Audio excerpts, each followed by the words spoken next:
देखिए, 23 फरवरी और 16 मार्च को मैंने अलग अलग प्रेस कॉन्फ्रेंस की थी, जिसके अंदर 2 टेंडरों को लेकर के मैंने कुछ खुलासे किए थे।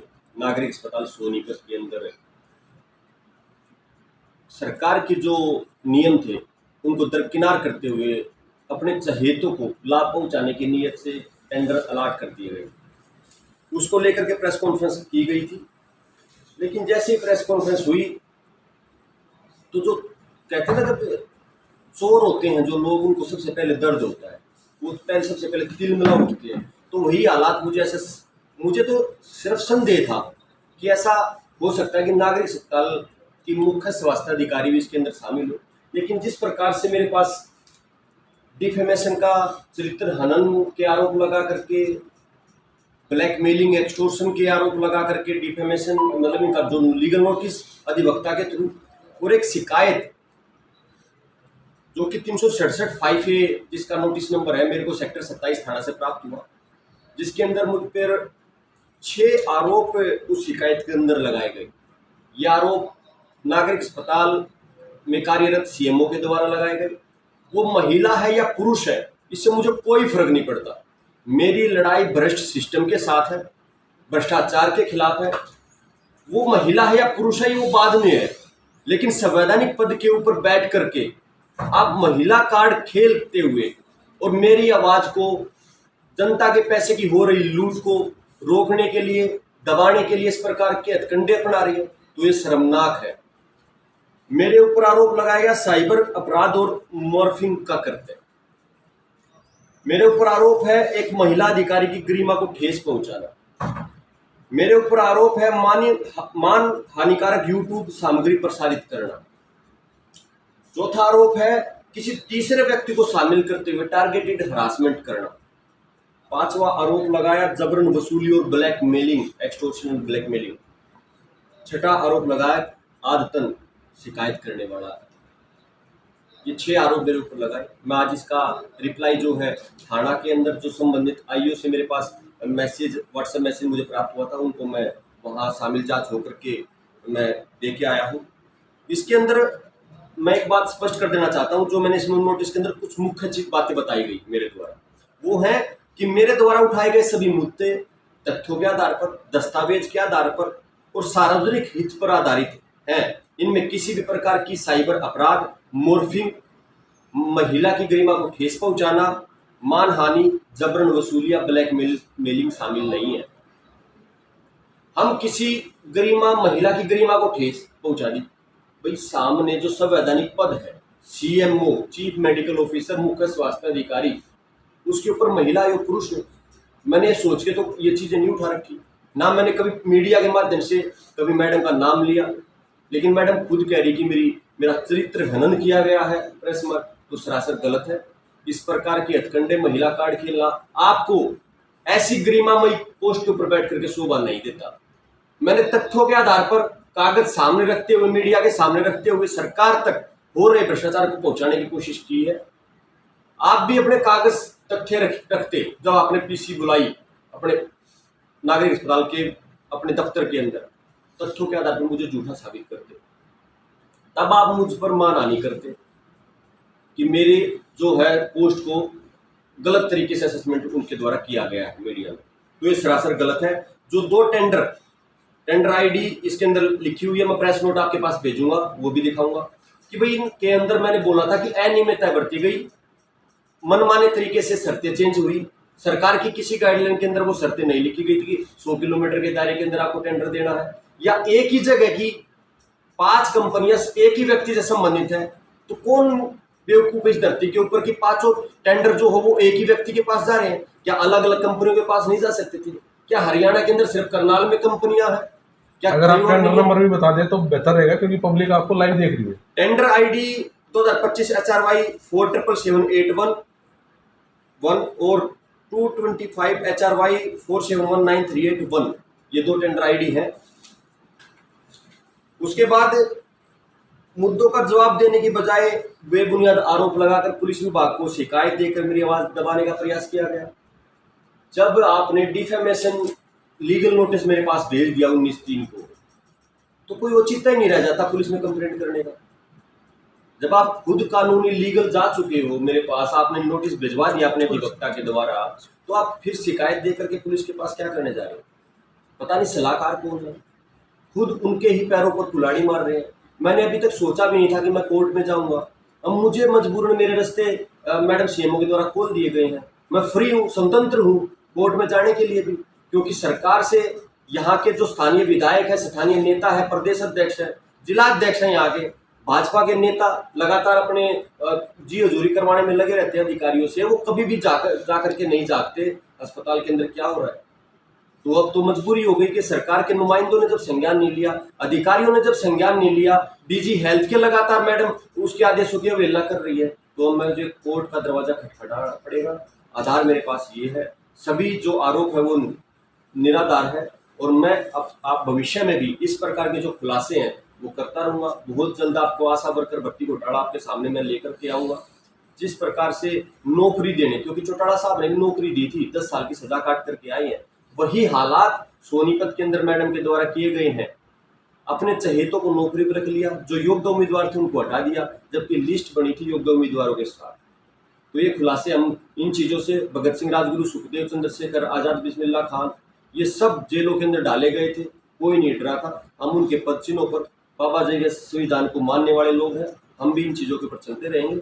आप लोगों के कुछ सवाल तो आप ले सकते हैं। देवेंद्र जी, एक तरफ तो शासन प्रशासन और हम सब कहते हैं कि महिला और पुरुष एक समान, लेकिन वहीं महिलाएं इस बात का फायदा उठाती है, तो इस बात के बारे में क्या कहेंगे? देखिए, एक संवैधानिक पद पर बैठकर वो कमजोर महिला नहीं है।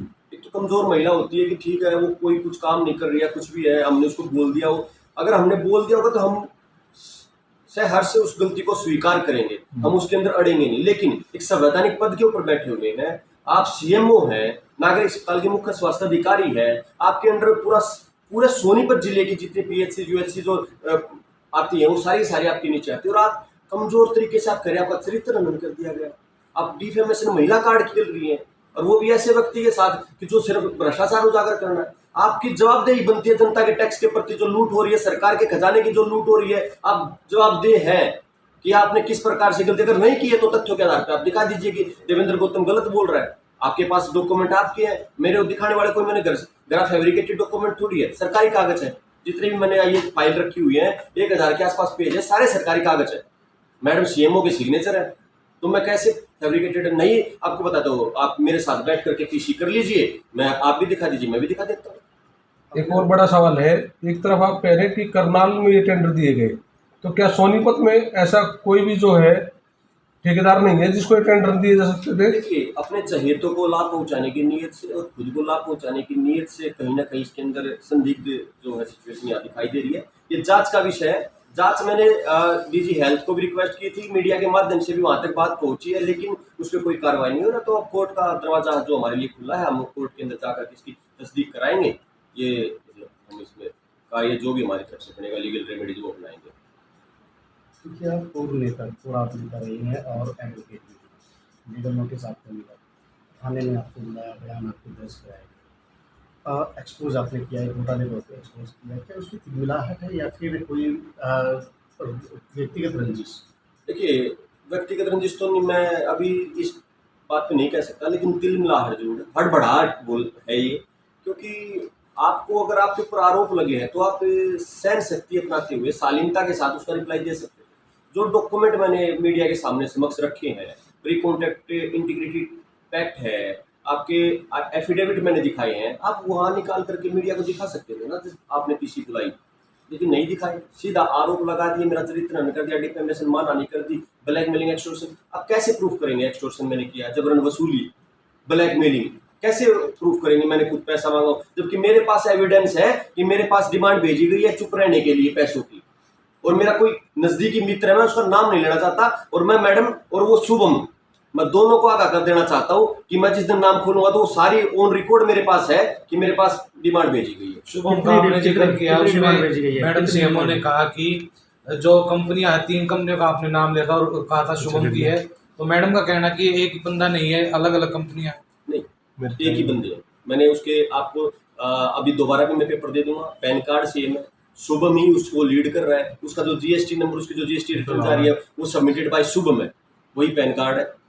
लेकिन मैडम का कहना कि जो नेट पर सारी चीजें हैं वो सारी अलग अलग हैं, ये सिर्फ मुझे वो करने के लिए। आपने जिस कंपनी को, मैडम ने बोला कि टेक्निकल, उससे हमने जिसको उसमें कोरम में फिट नहीं बैठती थी उसको रिजेक्ट कर दिया। मैं ये कह रहा हूँ कि जो कंपनी एल्बेनिया, लाइफ केयर, ऑर्थोटेक्स सर्जिकल और अपना एक कंपनी और थी, अभी मैं नाम उसका भी आपके प्रेस नोट के माध्यम भेजूंगा, उनके भी डॉक्यूमेंट अपलोड नहीं है, ईएमडी तक की अपलोड नहीं है। आपने कहा कि आप तो कैसे आप उसको चीज को कह सकते हैं? आप दिखाइए ना, है तो। मैं तो भी कह रहा हूँ कि नहीं है, आप दिखाइए डॉक्यूमेंट ला करके कि ये रहे, क्योंकि उस डॉक्यूमेंट के अंदर बदलाव हो ही नहीं सकता। जो चीज अपलोड हो गई उसके अंदर दोबारा डॉक्यूमेंट अपलोड नहीं हो सकते, ये चीज। अच्छा, एक चीज में साइबर क्राइम की जो आप लगातार ये जो मुद्दे उठा रहे हैं, कहीं आपको चुप करवाने का तो मकसद नहीं है? बस वही है, लेकिन चुप होने वाले में नहीं है, लगातार लड़ाई लड़ रहे हैं, जनता के प्रति हम जवाबदेह हैं और उनके हकों की लड़ाई हम लड़ते रहेंगे। ये कुछ तस्वीर मैं आपको दिखा रहा हूँ जो मेरे द्वारा सोशल मीडिया पर डाली गई, जिसके अंदर बोला गया मॉर्फिंग तस्वीरों में, बल्कि डिफेमेशन के अंदर जो अधिवक्ता जी है उन्होंने बोला कि मेरी क्लाइंट की ऑफिशियल फोटोग्राफ आपने इस्तेमाल की है। वो आप इसके अंदर देख सकते हैं, जो महिला है वो कहीं से भी मैडम सीएमओ नहीं है। ये तो यही फोटोज लग रही है, ये आज प्रतीकात्मक फोटोज हैं, ये जो दिखाने के लिए कि भ्रष्टाचार का जो स्वरूप नागरिक अस्पताल के अंदर है उसको दिखाने के लिए प्रतीकात्मक तस्वीरें बनाई गई है, दिखाने के लिए भ्रष्टाचार हो रहा है। ये कोई भी उनकी ऑफिशियल है, तो यहाँ मॉर्फिंग वगैरह की मैंने उनके फोटो के साथ कोई छेड़छाड़ की, कतई जो आरोप वो गलत है। वीरेंद्र जी, आपने कहा कि आपके ऊपर दबाव बनाया गया, आपको ऑफर किया, इसलिए ऑफर किया और कितना ऑफर किया गया? देखिए, लाख रुपए की ऑफर है वो, किसके द्वारा की गई? कोई भी जो भी मेरा नज़दीकी है उनके द्वारा की गई, और शुभम के द्वारा की गई।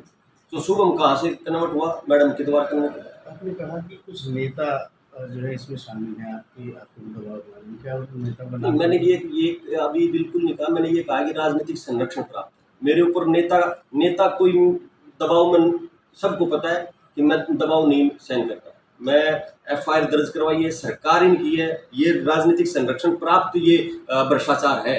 नहीं तो अभी तक क्या मैं दो प्रेस कॉन्फ्रेंस कर चुका, बार बार मैं सोशल मीडिया के माध्यम से बता रहा हूँ, क्या नेताओं के पास खबर नहीं जा रही है? आगे स्थानीय विधायक के पास खबर नहीं जा रही है, जो अपनी चीज़ों के अंदर मशगूल है, लेकिन ये भ्रष्टाचार दिखाई नहीं दे रहा। एक अस्पताल है, ट्रामा सेंटर की रिक्वायरमेंट सोनीपत को है, दूसरा तो कहाँ से बनाएंगे? नागरिक अस्पताल ही नहीं सुधर रहा है, तो ये चीज़ उनको दिखाई नहीं दे रही है। लेकिन स्थानीय विधायक या स्थानीय नेता, प्रदेश अध्यक्ष है, वो कुछ नहीं बोल पा रहे, तो कहीं ना कहीं राजनीतिक संरक्षण ये प्राप्त है। ये चीज़ें तभी हो पा रही है जब उनको राजनीतिक वो मिली हुई है। वो कह रही है, उन्होंने एक शिकायत में लिखी हुई है, ये आरोप मेरे ऊपर लगाया कि he is doing conspiracy against me so that I get transferred from Sonipat, कि मैं मतलब कॉन्स्पिरेसी रच रहा हूँ कि ट्रांसफर हो जाए सोनीपत से मैडम का। अगर मेरे अंदर इतनी ताकत होती और अगर मैं करवा पाता, मैं ट्रांसफर नहीं करवाता, मैं सीधा टर्मिनेट करवाता, क्योंकि सीएमओ यहाँ पे बहुत सारे पहले भी आए, आगे भी आएंगे, लेकिन जिस प्रकार का भट्टागुल नागरिक अस्पताल का इस दौरान हुआ, इस कार्यकाल के दौरान हुआ है, आज से पहले नहीं हुआ। प्रकरण में आगामी रणनीति कोर्ट का दरवाजा खटखटाएंगे और जो भी लीगल रेमेडीज होगी हमारी वो लेकर के हम जाएंगे। ये डॉक्यूमेंट मेरे पास है, तथ्यों के आधार पर हम बात कर रहे हैं, वही कोर्ट के समक्ष रखेंगे। हमारे यहाँ नहीं दिखा रहे तो वहाँ कोर्ट में दिखाने पड़ेंगे, दिखाने तो पड़ेंगे, कागज तो हम निकलवाएंगे।